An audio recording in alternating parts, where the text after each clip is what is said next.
Hello everyone. उम्मीद है आप सभी लोग बड़े अच्छे होंगे। और अभी दिवाली का वीक चल रहा है तो सभी लोग दिवाली मना रहे होंगे, त्योहारों में सभी लोग जुड़े होंगे और खूब अच्छे से एंजॉय करिएगा। लेकिन साथ में पढ़ाई भी ज़रूर करते रहिए क्योंकि एग्ज़ाम लगे हुए हैं। दिसंबर में भी एग्ज़ाम हैं, आपके नवंबर में भी पेपर लगे हुए हैं, उसके बाद से फिर मेंस के पेपर लगे हुए हैं। तो अभी तो खूब सारी वैकेंसीज भी हैं, खूब सारे एग्ज़ाम भी हैं, तो आप लोग बड़े लगन से तैयारी करिए, खूब लगन से पढ़ते रहिए, सिलेक्शन लीजिए और फिर हम लोगों से मिलते रहिए। तो इसी को ध्यान में रखते हुए हम लोगों ने एक सेशन ऐसा तैयार करा है कि उसमें थोड़ा सा एग्ज़ाम ओरिएंटेड बैंकिंग स्टूडेंट को ध्यान में रखते हुए आज हम लोग certain number of person in a row या फिर certain number of person in a circular table कैसे अरेंज करते हैं वो देखेंगे। अगर आप लोगों ने आईबीपीएस का एग्ज़ाम दिया हो, अभी प्री का जो पीओ का पेपर हुआ था, तो एक क्वेश्चन पूछा भी था कि सर्टेन नंबर ऑफ पर्सन थे, मतलब जिसमें लोग कंफर्म नहीं दिए गए हैं। ये कहता है कि कुछ एक निश्चित संख्या में लोग हैं और उनको एक पंक्ति में या फिर एक टेबल में अरेंज करना है। ऐसा एक सवाल अभी पीओ के अंदर पूछा भी गया था।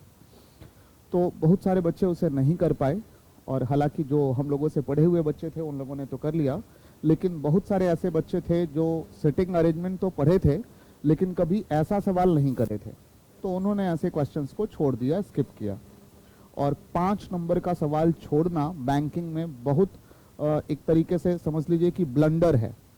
आपकी एक बहुत बड़ी गलती है अगर आपने 5 नंबर का सीधा सीधा सवाल छोड़ दिया तो, ठीक है। तो इसलिए ऐसे सवाल तो छोड़ना ही नहीं है। तो आज हम लोग स्पेशली इसी टाइप के क्वेश्चंस देखेंगे और आज हम बात करेंगे रो वाले क्वेश्चन, राउंड टेबल की, ठीक है। राउंड टेबल में अगर लोगों की संख्या कंफर्म नहीं है तो हम उसे कैसे करेंगे। तो उम्मीद है कि आप सबको सेटिंग अरेंजमेंट का बेसिक तो क्लियर होगा, और अगर नहीं क्लियर है तो हल्का सा एक फटाफट ओवरव्यू दे देते हैं कि मान लो कि अगर एक सर्कुलर टेबल है जिसमें कुछ लोगों को बिठाना है, चाहे जितने भी लोग हैं, तो ये बताता है कि उनका फेस किधर है, फेस सेंटर है या आउटसाइड है।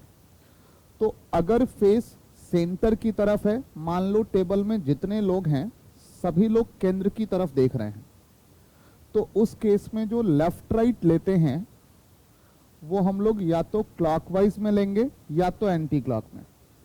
और कोई हार्ड एंड फास्ट रूल नहीं है कि हमें क्लॉकवाइज में ही लेफ्ट लेना है या एंटी क्लॉक में, जहां मन करे वहां ले सकते हैं। तो मान लीजिए कि अगर फेस सेंटर है तो क्लॉकवाइज में लेफ्ट है और एंटी क्लॉक में राइट है, ठीक है। और अगर सबका फेस बाहर होगा तो हम इसको चेंज कर लेंगे।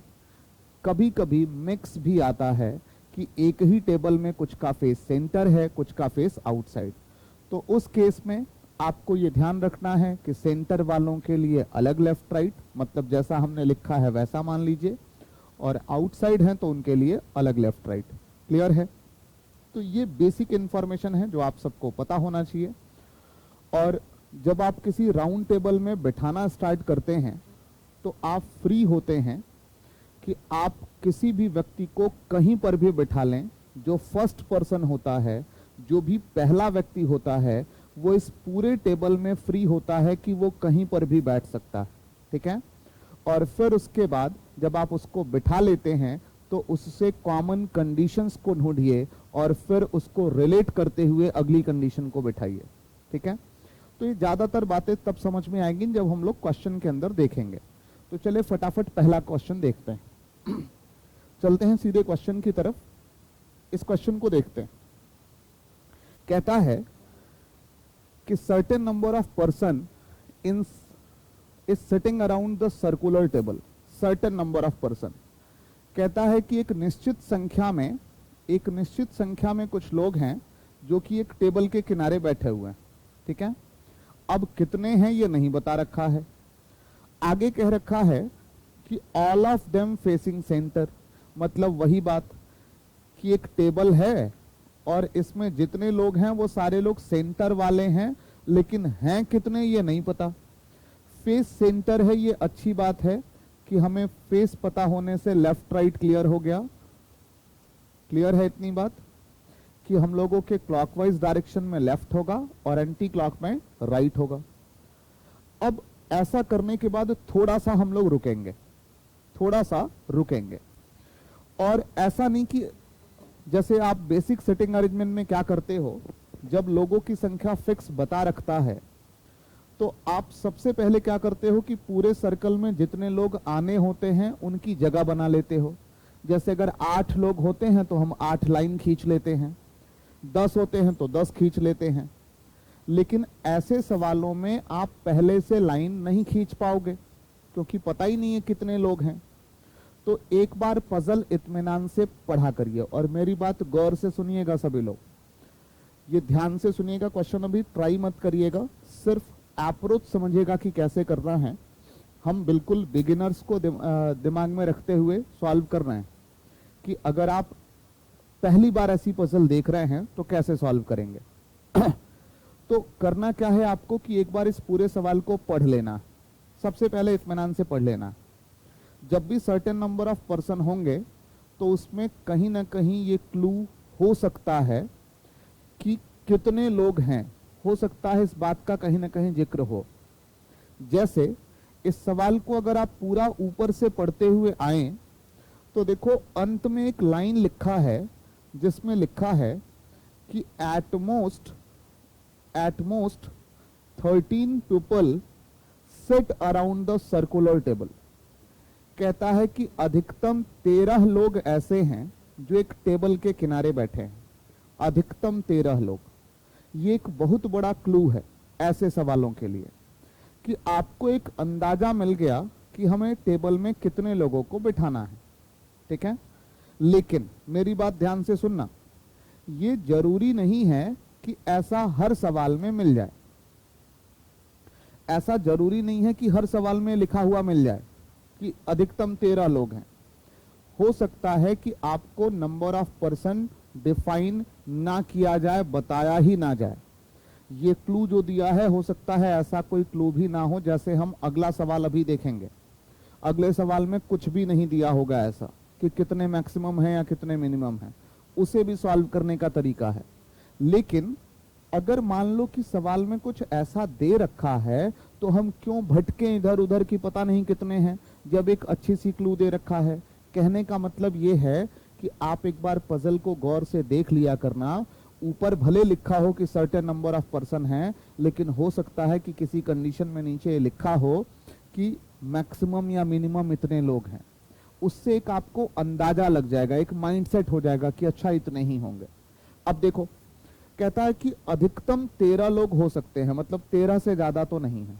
अब देखो यहां एक चीज और क्या रिलेट करोगे, एक कंडीशन में देखो लिखा है, ये थोड़ा सा स्पेलिंग मिस्टेक है, ये distance between any two adjacent person is same. इसका मतलब ये है कि जितने लोग इस टेबल के किनारे बैठे हैं वो सारे लोग बराबर दूरी पर बैठे हुए हैं, सारे लोग बराबर दूरी पर बैठे हैं। मतलब एक यहाँ है, अगला यहाँ है, तो फिर अगला यहाँ है, इस तरीके से, ठीक है। तो ये बोला गया है। तो इतनी बात तो आई होप सबको समझ में आ ही रही होगी, ठीक है। अब देखो ध्यान से, आगे कहता है कि Akhil is facing Praveen. Akhil is facing Praveen. Akhil किसकी तरफ देख रहा है? प्रवीण की तरफ देख रहा है। अब गौर करिएगा कि कहता है at most 13 person are sitting around in a circular table. अधिकतम 13 लोग हो सकते हैं। तो एक बात बताओ कि अगर इस सर्कुलर टेबल में हम 13 लोगों की लाइन खींच लें तो हम आमने सामने बिठा पाएंगे क्या? नहीं। अगर एक राउंड टेबल में आप 13 कुर्सियां लगाते हैं तो 13 लोगों में आप आमने सामने का पेयर नहीं बना पाओगे। आमने सामने का पेयर तभी बना पाओगे जब नंबर ऑफ पर्सन इवन होंगे। इवन होंगे मतलब सम संख्या में होंगे, मतलब 4, 6, 8, 10, 12 होंगे, तभी होगा। यानी कंफर्म हो गया कि कहता है कि अधिकतम 13 लोग हैं, तो 13 तो नहीं होंगे, 12 हो सकते हैं। 12 हो सकते हैं। 12 के अलावा 10 हो सकते हैं। 11 भी नहीं होगा क्योंकि 11 ऑड नंबर है। 8 हो सकते हैं, 6 हो सकते हैं, 4 हो सकते हैं, 2 हो सकते हैं। इतनी बात क्लियर है। लेकिन अब यहां पर आप देखो कि एक चीज और दिमाग लगाओ जो पर्सन्स दिए गए हैं जरा उनका नाम गिन करके देख लो कि एक अखिल है, एक प्रवीण है, एक सिमरन है, एक लोकेश है, एक चहल है। आप इस तरीके से अगर नाम गिनोगे तो 7 तो नाम दे रखे गए हैं। अब 7 नाम अगर दिए गए हैं तो जाहिर सी बात है कि 7 से कम कुर्सियां तो होंगी नहीं, उसमें 7 चेयर तो लगी हुई होंगी, है ना। कम से कम 7 लोग तो होंगे ही, लेकिन चूंकि आमने सामने बिठाना है तो 7 भी नहीं होंगे, उससे ज्यादा ही होंगे। मतलब कम से कम 8 होंगे, यानी 2 4 6 तो होंगे नहीं। अब देखो पॉसिबिलिटी कितनी आसान हो गई, या तो इस टेबल में 8 कुर्सियां होंगी, या तो 10 कुर्सियां होंगी, या तो 12 कुर्सियां होंगी। समझ में आ रहा है? अब ध्यान देना 3 पॉसिबिलिटी है, तीनों में से कोई एक सही होगा, कोई एक गलत होगा। अब कई लोगों के मन में एक डाउट होता है कि सर जब 7 ही पीपल का नाम दे रखा है तो फिर कुर्सियां ज्यादा कैसे होंगी, जो बाकी कुर्सियां हैं वो खाली हैं क्या? इसके बारे में कोई जिक्र नहीं है। ध्यान रखिएगा कि सर्टेन नंबर ऑफ पर्सन जब भी देता है तो उस केस में जरूरी नहीं है कि सारी कुर्सियों पर किसी न किसी का नाम पता ही लग जाए। जितनी कुर्सियों का नाम पता लग रहा है आप उतनी कुर्सियों को बिठाइएगा और बाकी कुर्सियों को ऐसे ही छोड़िएगा। बाकी चेयर्स जो हैं वो खाली ही छोड़िएगा, लेकिन उस पर हो सकता है कि कोई बैठा हो, ठीक है। तो आपको इसके बारे में टेंशन नहीं लेना है। अब देखो 3 पॉसिबिलिटीज हैं हमारे पास कि या तो 8 लोग होंगे, या तो 10 होंगे, या फिर 12 होंगे। तो ज्यादातर चांसेस क्या होते हैं कि सवाल में जो क्लू दे रखा है ना कि एटमोस्ट 13, अधिकतम 13 होंगे, तो उसी के आसपास की संख्या से शुरुआत करिए। तो उसके आसपास की संख्या कौन सी है? 12। तो चलिए हम 12 से शुरुआत करते हैं, मतलब 12 लाइनें खींचते हैं आमने सामने। तो 12 लाइनें अगर हम आमने सामने खींचें तो देखो 1 2 3 4, ये 5 6 7 8, फिर ये 9 10 और फिर ये 11 12, यही है। अब देखो फर्स्ट कंडीशन क्या कहता है। फर्स्ट कंडीशन ये कहता है कि अखिल जो है वो किसकी तरफ देख रहा है? प्रवीण की तरफ। तो अगर हम सबसे ऊपर अखिल को बिठाते हैं तो इसके ठीक सामने कौन आएगा? प्रवीण आएगा। क्लियर है? अखिल के ठीक सामने कौन आएगा? प्रवीण आएगा। आगे कहता है कि who is sitting second to the right of Tahir. ये हु किसके लिए है? प्रवीण के लिए है। कहता है प्रवीण जो है वो ताहिर के राइट में सेकंड प्लेस पर है। अब एक बात बताओ कि प्रवीण यहां बैठा है और ये प्रवीण खुद ताहिर के दाएं दूसरे स्थान पर है, तो ताहिर को हम कहीं ना कहीं यहां रखेंगे, तभी तो इसके दाएं दूसरे स्थान पर प्रवीण आएगा। क्लियर है? आगे चलते हैं। कहता है कि सिमरन इज फेसिंग लोकेशन। अच्छा एक चीज देखना, अभी तक हमने अखिल, प्रवीण और ताहिर को तो बिठा लिया। अब सिटिंग अरेंजमेंट का एक सबसे कॉमन रूल ये होता है कि आप जिसको टेबल में एक बार बिठा दिए हैं उससे कॉमन कंडीशंस को ढूंढा करिए और उससे रिलेट करते हुए आगे बढ़िए। ठीक है? तो देखो अखिल, प्रवीण और ताहिर 3 लोग बैठ चुके हैं। अब इनसे कॉमन कंडीशंस को चलिए ढूंढते हैं। तो देखो एक कंडीशन में लिखा है एक कंडीशन में लिखा है कि सिमरन, चहल और लोकेश ये प्रवीण के पड़ोसी नहीं है। ये प्रवीण के पड़ोसी नहीं है। तो अब जरा एक चीज देखो कि श्रीमन और चहल और लोकेश ये प्रवीण के पड़ोसी नहीं है। तो इसका मतलब यह है कि यहां पर श्रीमन नहीं आएगा, यहां पर भी श्रीमन नहीं आएगा, यहां पर लोकेश नहीं आएगा, यहां पर भी लोकेश नहीं आएगा, और चहल की जरूरत अभी नहीं है। जरा श्रीमन लोकेश पर ही रहिएगा। देखो श्रीमन लोकेश के बारे में एक कंडीशन कह रखा है कि ये दोनों आमने सामने देख रहे हैं, है ना। तो आमने सामने अगर देख रहे हैं तो जाहिर सी बात है कि अगर इस लाइन पर श्रीमन को मना किया गया है और लोकेश को, तो इसके ठीक सामने ये वाली लाइन जो है इस पर भी श्रीमन और लोकेश नहीं होंगे। कंफर्म है। और अगर यहां पर श्रीमन और लोकेश को मना किया गया है तो इसके सामने ये वाली जो लाइन है इस पर भी श्रीमन और लोकेश नहीं होंगे, ये भी क्लियर है। ठीक है, मतलब आमने सामने होने हैं ना वो, तो अगर यहां दोनों में से कोई एक नहीं आएगा तो फिर इसके अपोजिट वाली लाइन पर भी नहीं आएगा। क्लियर है, कंडीशंस को लिंक करना आना चाहिए। आगे चलिए कहता है, अच्छा देखो इनसे कॉमन और कुछ कंडीशन दे रखा है क्या? लोकेश से कॉमन एक कंडीशन है लेकिन अभी इसको हम नहीं पढ़ रहे हैं। ये हु के आगे एक कंडीशन है जो चहल से रिलेट करके है, लेकिन अभी हम उसको थोड़ा सा होल्ड पर डाल रहे हैं क्योंकि उससे एक आसान कंडीशन आप रिलेट कर सकते हो। क्या? देखो एक कंडीशन आगे लिखा है कि Manoj who is sitting 7 place away from Tahir. अब देखो इसको हमने पहले क्यों बिठाया, हमने इसको क्यों बोला है पढ़ने को? क्योंकि हमने कहा था कि जिसको आपने टेबल में बिठाया है आप उससे कॉमन कंडीशंस को ढूंढिए पहले। तो देखो ताहिर जो है वो टेबल में बैठा हुआ है और ताहिर से 7 प्लेस अवे, 7 प्लेस की दूरी पर, 7 प्लेस अवे का मतलब ये नहीं है कि 7 छोड़ के 7वीं लाइन पर, ये बोला है। 7 प्लेस अवे कौन है? मनोज है। तो चलो जरा गिन के देखते हैं। अगर हम, अच्छा देखो 7 प्लेस अवे बोला है, लेफ्ट राइट नहीं बोला है।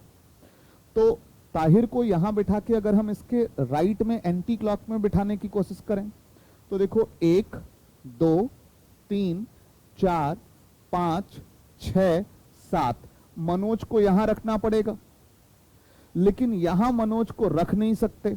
कारण यह है कि कह रखा है कि ये जो मनोज है ये पड़ोसी नहीं है किसका? अखिल का। वो पड़ोसी नहीं है किसका? अखिल का। और यहां अगर मनोज को रखेंगे तो वो अखिल का पड़ोसी हो जाएगा। इसका मतलब ये है कि हम ताहिर के राइट में मनोज को नहीं बिठा सकते। तो चलो ताहिर के लेफ्ट में चलते हैं। जरा देखो 1 2 3 4 5 6 7, 7वीं लाइन पर यहां मनोज को बिठा सकते हैं कि नहीं? ठीक है, तो मनोज वहां फिक्स हो गया, ताहिर यहां, अखिल यहां, प्रवीण यहां फिक्स हो गया। ठीक। अच्छा अब एक चीज देखो कि जब मनोज यहां आ गया तो जाहिर सी बात है कि इस लाइन पर भी श्रीमन और लोकेश नहीं आ सकते, क्योंकि श्रीमन और लोकेश के बारे में क्या बोला है कि वो आमने सामने हैं। तो अगर श्रीमन को हम यहां बिठाते हैं तो लोकेश यहां आना चाहिए, पॉसिबल नहीं है। तो जाहिर सी बात है कि वही लाइन पर श्रीमन और लोकेश आएंगे जो आमने सामने खाली होंगे। तो चलो देखते हैं कौन सी लाइन खाली है। आप इस पूरे टेबल में देखो कि सिर्फ यही वो लाइन है, सिर्फ ये वाली वो लाइन है जिस पर श्रीमन और लोकेश आ सकते हैं। सिर्फ यही वो लाइन है जो कि आमने सामने खाली है। तो हम ये श्रीमन ऑब्लिक लोकेश यहां ऐसे लिख सकते हैं और यहां पर भी हम लिख सकते हैं कि श्रीमन ऑब्लिक लोकेश, ऐसा लिख सकते हैं।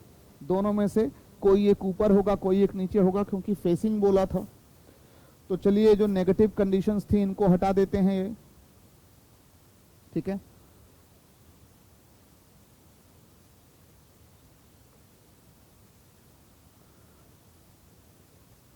इतनी बात समझ में आ गई।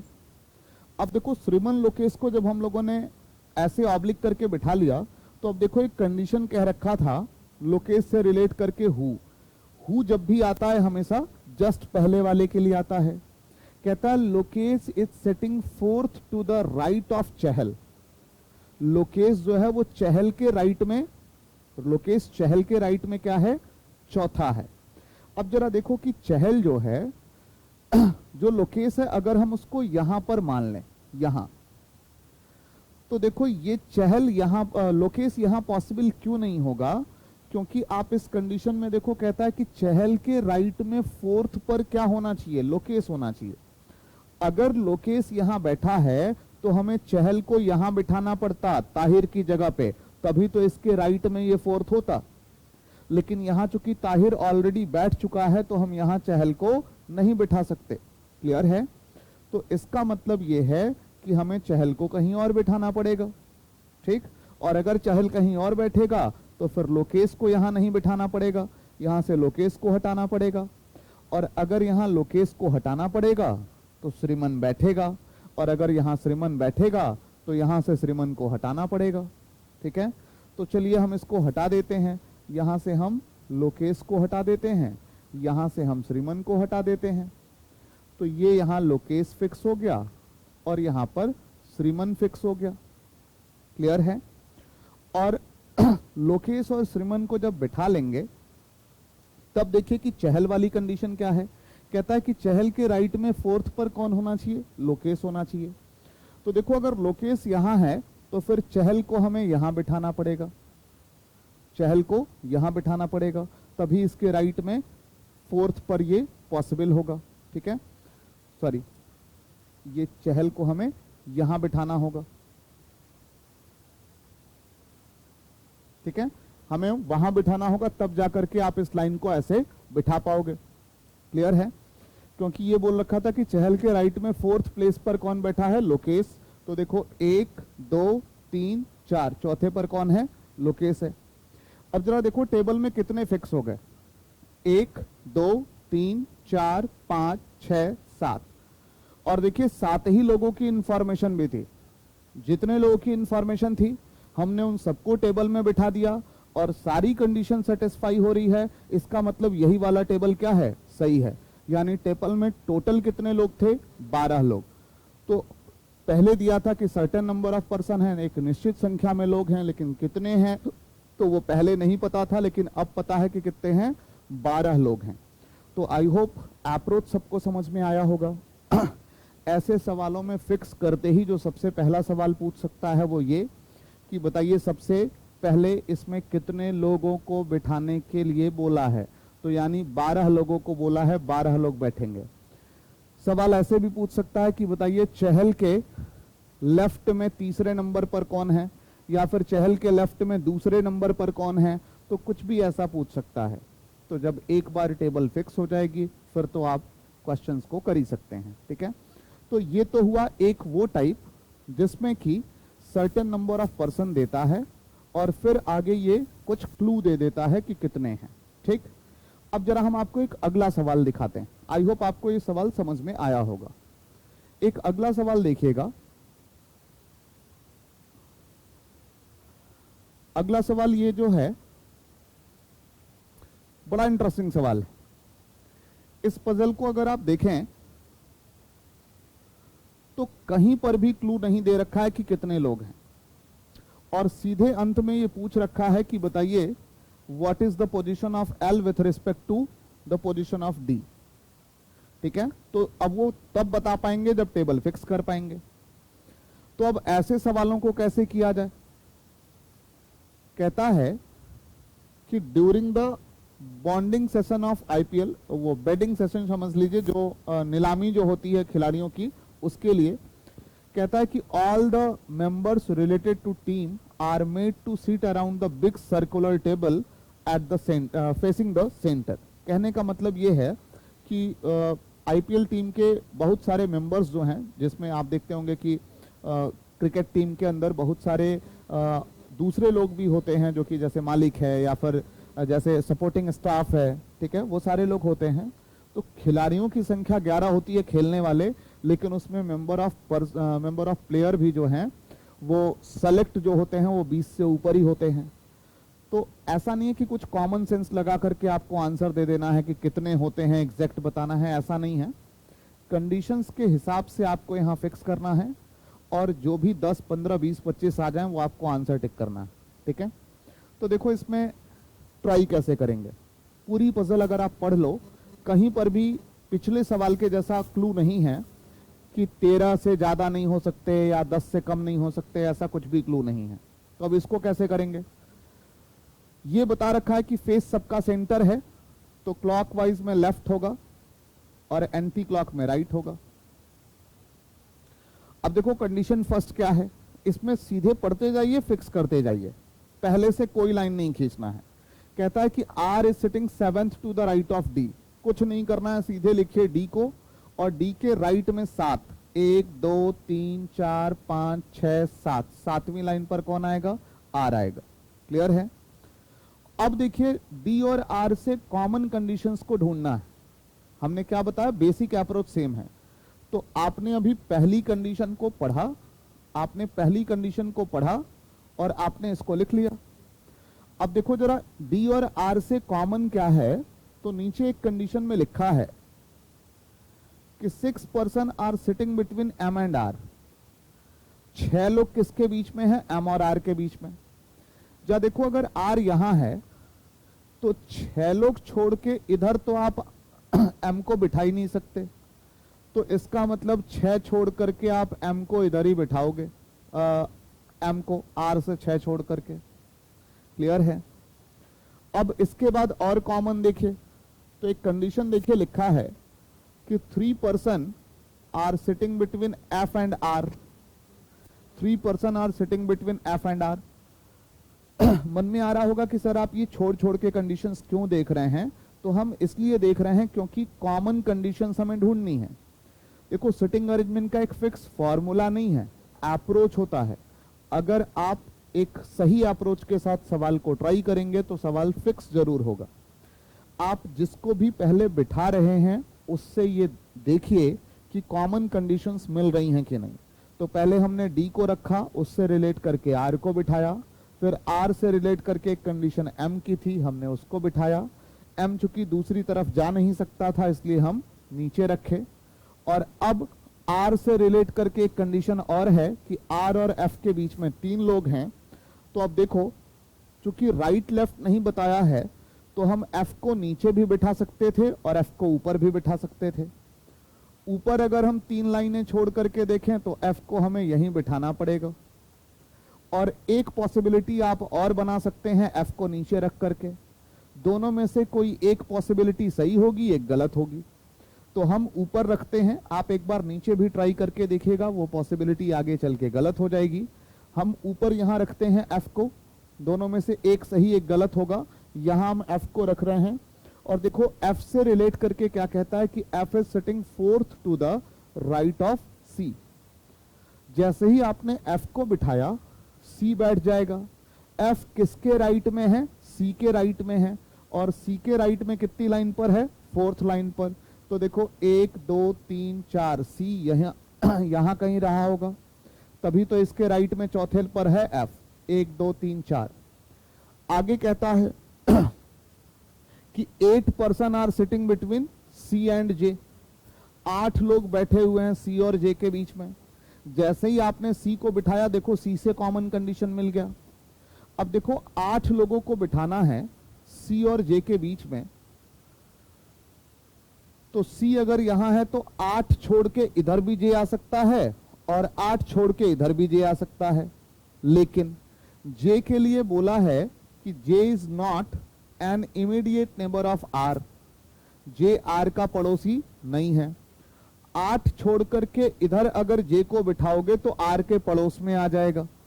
तो इसका मतलब 8 छोड़ के 1 2 3 4 5 6 7 8 8 छोड़ के जे को यहीं बिठाना पड़ेगा। क्लियर है। और जैसे ही जे को यहां बिठाओगे, अब देखो जे से रिलेटेड एक कंडीशन है कि जे के राइट में 6th प्लेस पर कौन है, एल। तो देखो जे का राइट ऊपर जाएगा और 1 2 3 4 5 6 छठे लाइन पर कौन होगा, एल होगा। क्लियर है। इसके बाद से क्या कहता है कि M is sitting 9th to the left of L. ठीक। अब देखो एल के लेफ्ट में 9th प्लेस पर कौन है, एम है। तो एल का लेफ्ट जो है वो नीचे की तरफ होगा क्लॉकवाइज में, और 9 लाइनें गिननी है। तो 1 2 3 4 5 6 7 8 और 9, 9वीं लाइन पर एम खुद बैठा है। और यही आपकी ये पूरी टेबल फाइनल हो जाएगी। ठीक है। तो अब इसमें अगर आप टोटल पर्सन गिनोगे तो आपके पूरी टेबल सॉल्व हो गई, ये पूरे पर्सन्स मिल जाएंगे। काउंट करके देख लो। अगर आप काउंट करोगे इसमें तो 1 2 3 4 5 6 7 8 9 10 11 12 13 14 15 16 17 18 19 20 21 22 23 24 25 26 27। टोटल कितने पर्सन हैं, 27। और यही राइट आंसर है। तो आई होप समझ में आया होगा कि अगर सर्टेन नंबर ऑफ पर्सन दिए गए हैं तो हमें टेबल में कैसे बिठाना है। अगर कुछ क्लू दे रखा है कि इतने लोग हो सकते हैं तो आप उतनी लाइन खींच लीजिए, ट्राई करिए। अगर नहीं दे रखा है तो फिर जैसा कंडीशन बोला है वैसा करते जाइए, फिक्स हो जाएगा। तो चलिए आप लोग दिवाली अच्छे से मनाइए और हैप्पी दिवाली सबको। Thank you, all the best.